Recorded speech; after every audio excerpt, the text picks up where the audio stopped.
Thanks for coming down and hanging out in the basement with me today. I'm glad you made it over. I have got a special locomotive to show you, and what's special about it is it was built in 1976, and being, when I record this, 2026, that is 50 years ago. It is 50 years old, and it is looking great.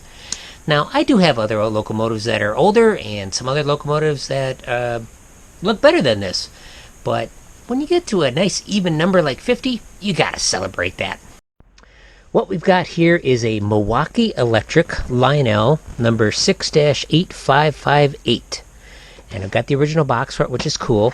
I spent more money on this than I normally would, but I ended up trading in several cars and stuff at this hobby shop in Eau Claire.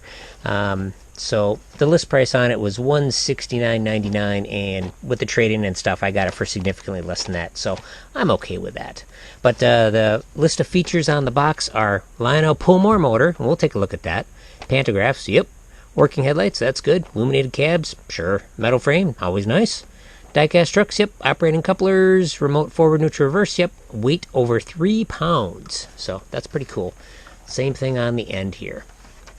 What's cool is, while I am a member of the Lionel Collectors Club of America, and they've got some awesome scans of all the brochures that I have been using in some of my past videos, I actually have a full set of 1970 through 1980 brochures. And what we got here it is on the cover, 1976 here. And on the inside, this is a separate sale locomotive. I don't believe it was included in any sets. Here it is here. Same kind of a description for it. And then this is really cool. This is a separate brochure that was put out, sometime in 76. It talks about Spirit of 76 and some really other cool cars and Virginian. But we've got like a half-page ad here, which is really nice. Again, it says the same kind of stuff. But what's also cool is this is a prototype that they're showing on here. This has got a screw right there. And as we'll see in a minute on the locomotive, it's actually got a rivet.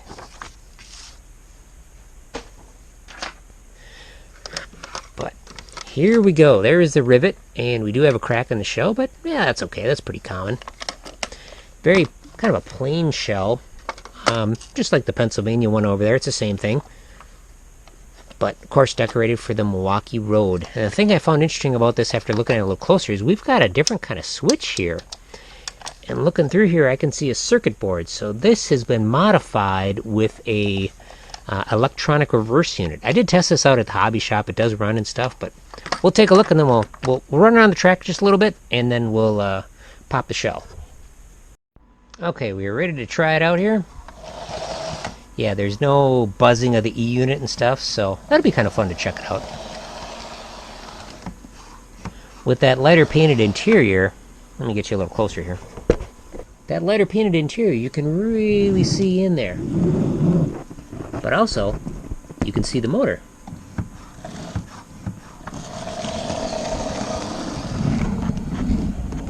There's that pull-more motor right there. And that's cool.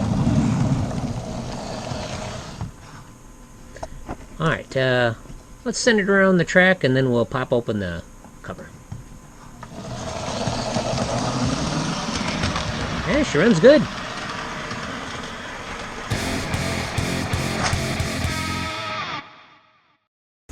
Oh no, somebody left the pantograph up. But luckily, these are designed to break away. Wow, the beauty about how Lionel designed these is it's got a little spring that's held right here, and it just pops on. No damage. Everything is good. So let's take off the shell and take a closer look at everything. Looks like we have one screw here and none on that side. Let's see here. We will determine the mysteries that lie inside. But yeah, underside, she doesn't look too bad. Rollers are not worn. There's some dirt on the wheels, so this has definitely been run. Got some scrapes and stuff here, but that's okay. Again, nothing terrible. The side gears look to be in okay condition. A little dry, but it's alright. We'll remedy that. So we just Oh, wow. I was not expecting this. Somebody has wired this for be able to run off pantographs. Huh. These are actually kind of wired into here, too. Oh, that's a switch for either or operation. Flip it one way for pantographs, one way for track power. But we do have a different circuit board here. Interesting. Wow. I've not seen one of those. No brand name on it either. Well, maybe there is. Yep, it's Daily. It's a Daily brand. See right here. Daily. That's very cool. Obviously works good. Okay. We got a little bit of extra up and down movement here. There is no adjustment screw in here. I think there once was, but that's okay. No worries. This thing runs good. I'm not going to take the motor apart, but... Alright, excellent. That was fun to figure out. Wow, neat stuff. Let's pop the motor off and take a look at those gears. So we got one screw on the bottom here.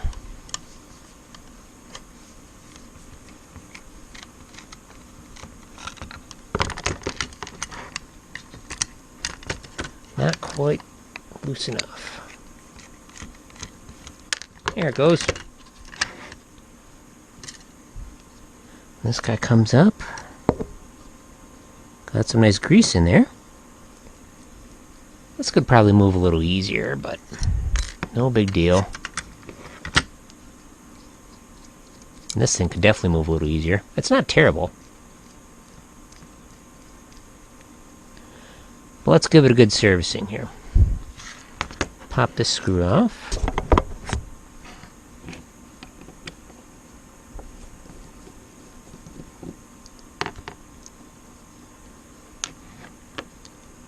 That's what's really nice about these. Super easy to work on. It's got white lithium grease on it, which is not the end of the world. As I'm cleaning this up, I just wanted to make a point that while I don't use lithium grease, there's no problem with somebody else using it. Some maintenance is better than no maintenance at all, and clearly this engine is not dead. You know, the motor didn't burn out or anything, so it's just not what I prefer to use. Just for me, it's just a little thick, but like I said, it's your engine. You do what you want. I am never going to be here one to say never use this or whatnot. I will always say it's your own engine, and I wouldn't use certain products on it. But yeah, this stuff's just a little too thick for my personal taste.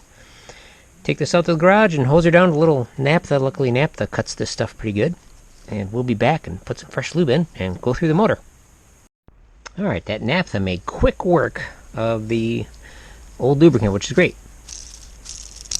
Spins much better, and you can tell the bearings are now cleaned out. They're actually really screaming for lube.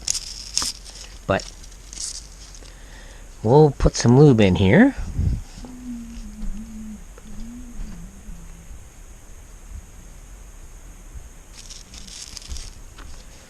We'll put a little bit on the gear where it rotates on the shaft.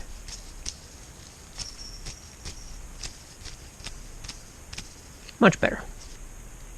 Now another way you can tell this engine has some miles on it is this gear has actually worn into the surface there where we got, you can see the bare metal. This is a painted piece or a oxidized piece. There we go. That is running good. We're going to use, or I'm going to use some super lube here on this guy. Don't need much on the gears, because it'll work its way around. Just going to put a little bit there, a little bit there.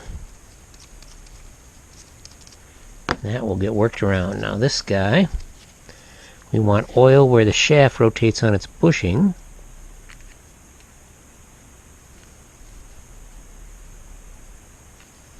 Put some right on here. The other interesting thing to note is if you look right down in the bottom here, that gear is definitely worn in on that housing as well, just on the one side there. Kind of interesting. We'll get a little extra lube right down in there.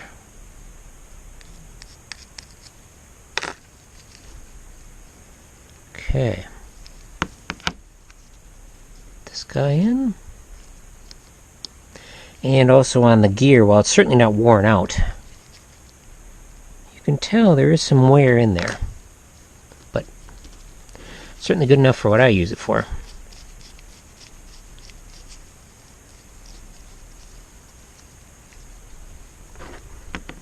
Oh yeah, let's get some lubrication on the gear itself. We want to use more on this. It'll get spread around. Let's put a nice coating on it, and it'll work its way around. We don't need to fill the whole cavity or anything. That's just wasteful. There we go.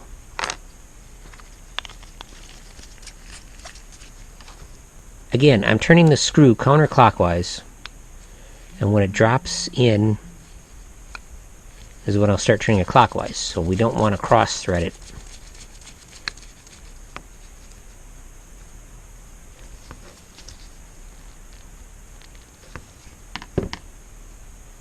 Doesn't have to be super tight. Okay, that's working good. Of course, we got some excess oil where I had to dribble a little bit extra on there to get it into the axle area. That's okay. Let's see here. Wow, that works really good. One reason why this doesn't have the set screw in here, I realized, was this series of washers and bearings and stuff are what keeps the armature in check. So I might need to add I might want to add an extra washer in here just to remove some of that end play. But that's okay. Again, small issue. I try to get these things running as good as I possibly can.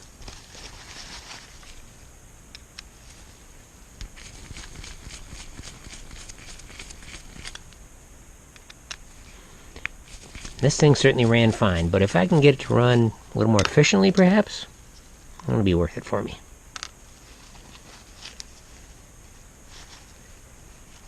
Now, these things sits on these two posts, and it can be kind of tricky because they're very rigid. Sometimes you got to walk it back and forth. There we go, it's moving. Don't want to pry on it.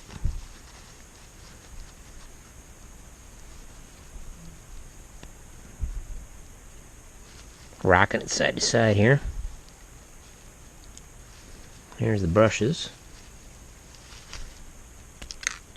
So also mean this will be fun to get back on. Now these brushes are brand new pretty much, so it's probably been recently worked on. Armature looks good. Again, we can't pull it right off because we got these bearings and gear here, or the bearings and the washers. So what we got is a small E-clip. You want to get your thumb in just the right spot so when it launches, it doesn't go too far. So it didn't launch too bad on it.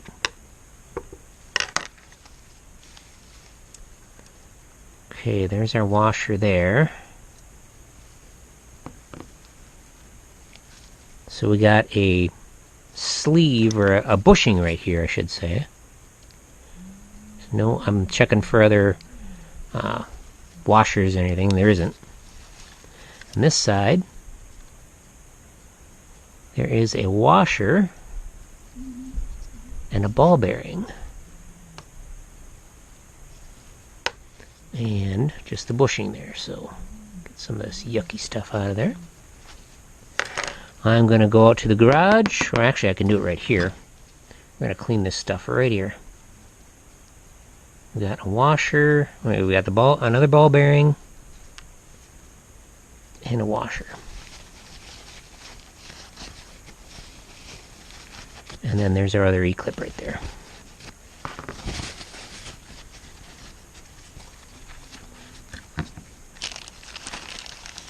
These are just real cheapo cotton buds, as they call them, or Q-tips, as we say in America. It's a brand name kind of thing.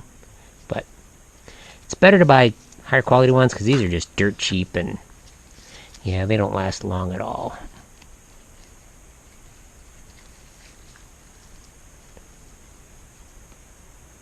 First one of these motors I did, I used oil, and that's just unfortunately not good. Oil is okay for the bushing. The bushing needs oil. But those ball bearings, just like super lube or something, is better. A little thinner grease.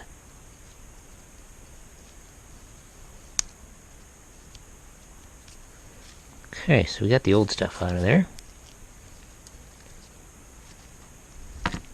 Now we get to clean up this stuff. Hopefully without dropping it.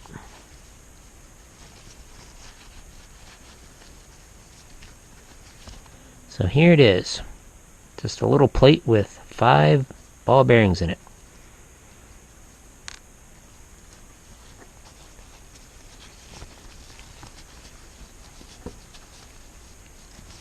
This is the kind of stuff I like. I enjoy doing this. Taking something, cleaning it up. Again, this was not neglected. This engine was taken care of very well.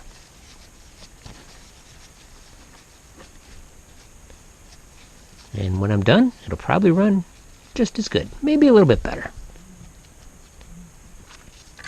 So when they set these up at the factory, they just tossed in enough stuff so it would run. They didn't, take a whole lot of time, understandably so, to get this motor perfect. But we're going to try to get it perfect. Okay, so I'm going to try to clean these bearings without going out in the garage. But I'm going to get the toothbrush soaking wet with naphtha. I'm just kind of going to town on these guys. Naphtha is just kind of one of them things that I've found that very low odor and it doesn't evaporate super quick. It's like just perfect for me. Alright, let's grab a clean paper towel.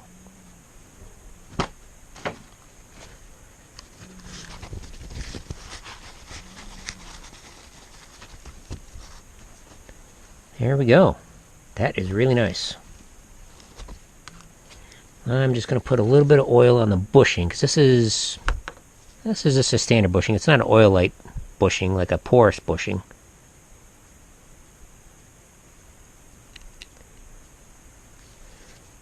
But I want to get this, I'm putting the motor in upside down on purpose, just to kind of lubricate the bushing and stuff. Get some oil in there.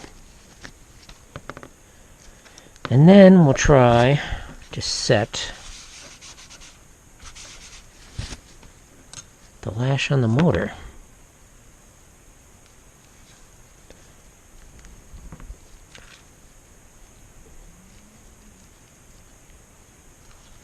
I'm going to do this dry first off. I don't think it really matters which way you put the bushing, or the bearing I should say.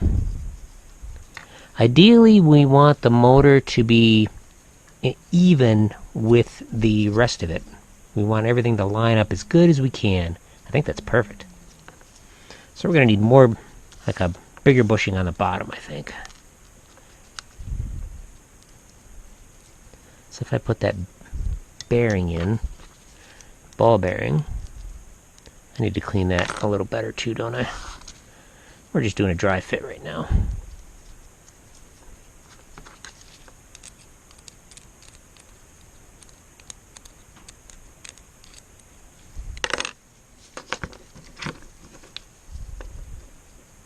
Yeah, there is, if you can see here, we have got a whole lot of space.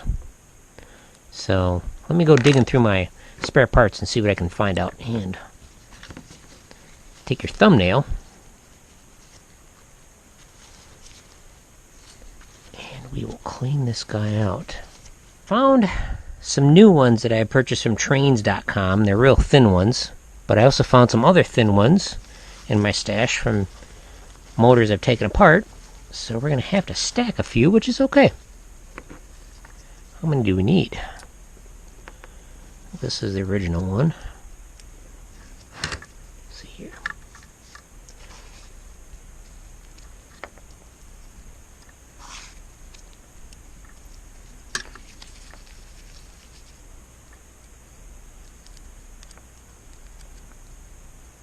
Three looks pretty good, but it might be a bit much. We'll put on this guy. We still got to add the lubricant on the bearings, but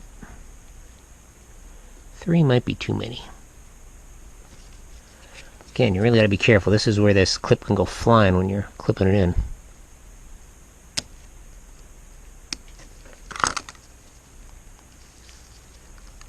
I think 2 is probably better, because we've got some movement here, but it is, we could use a little more. So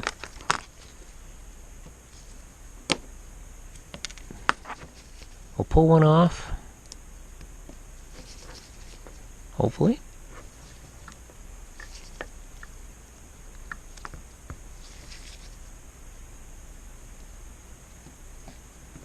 Get in here.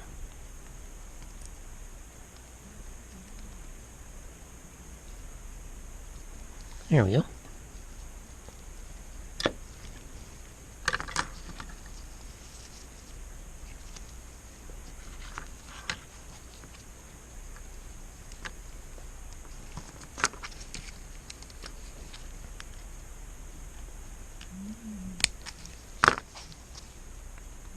That's pretty good. That's a lot better. What I'm going to do is put a little bit of oil between this washer and the E-clip.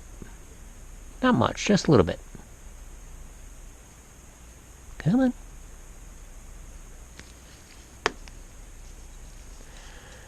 And I'm going to put some super lube on here. Get her pretty well slathered.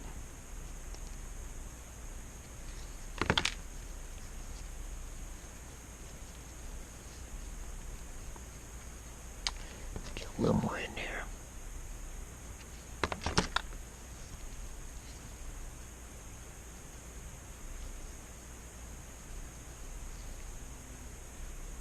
That looks good. We will put that guy on. Wipe my hands off here.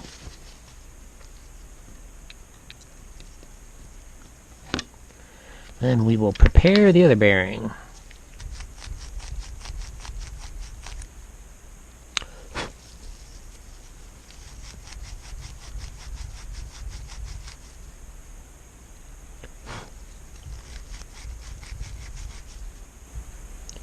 Okay, that looks really good.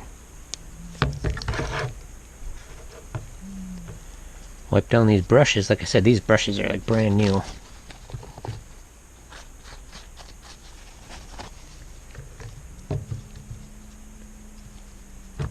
Set these in place here. They are not binding in the brush tubes at all. They fit really good. We'll assemble it upside down.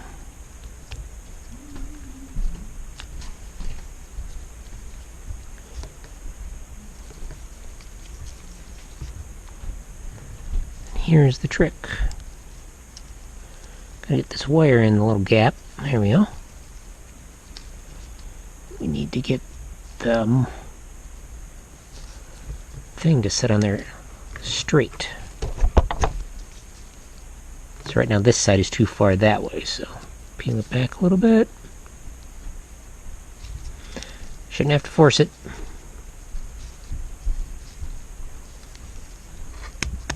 There we go, all the way down.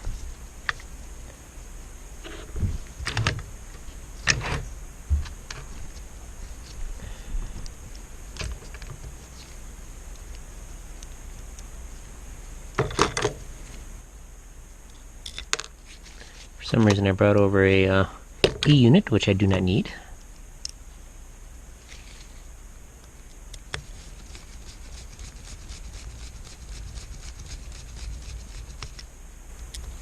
Again, same thing.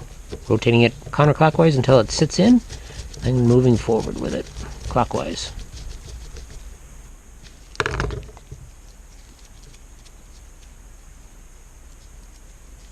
Okay, the wiring back here is hitting the motor. There we go. Yeah, that spins much better.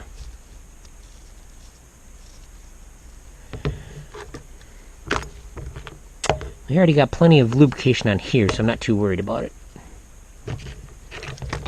So we need to put our washer back on, wherever it went. There it is.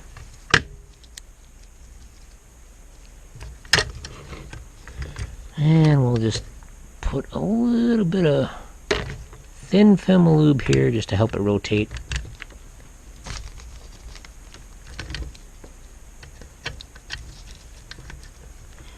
And we'll have to fix our broken wire, which that definitely happens all the time. Thinking it goes right here. Fix that off camera. And there we go.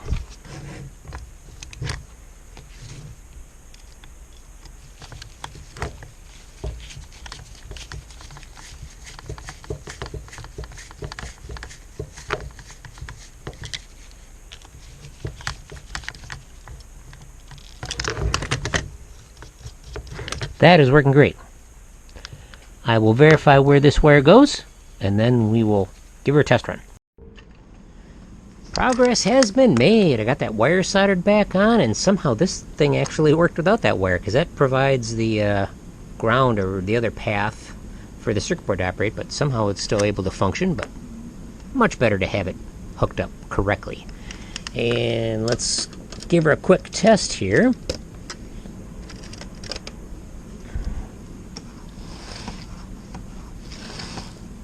And we'll just lift up the front truck since there's no rollers there anyway.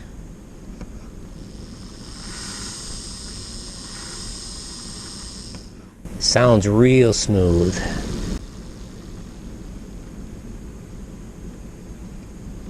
That's at like 7 volts there, so that's pretty darn good.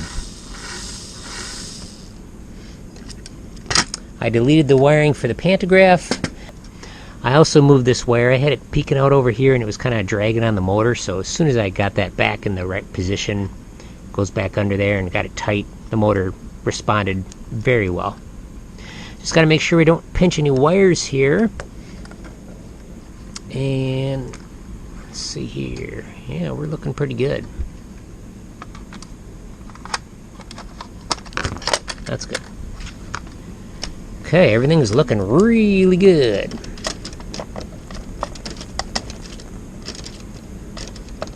Let's send it for a loop around the track.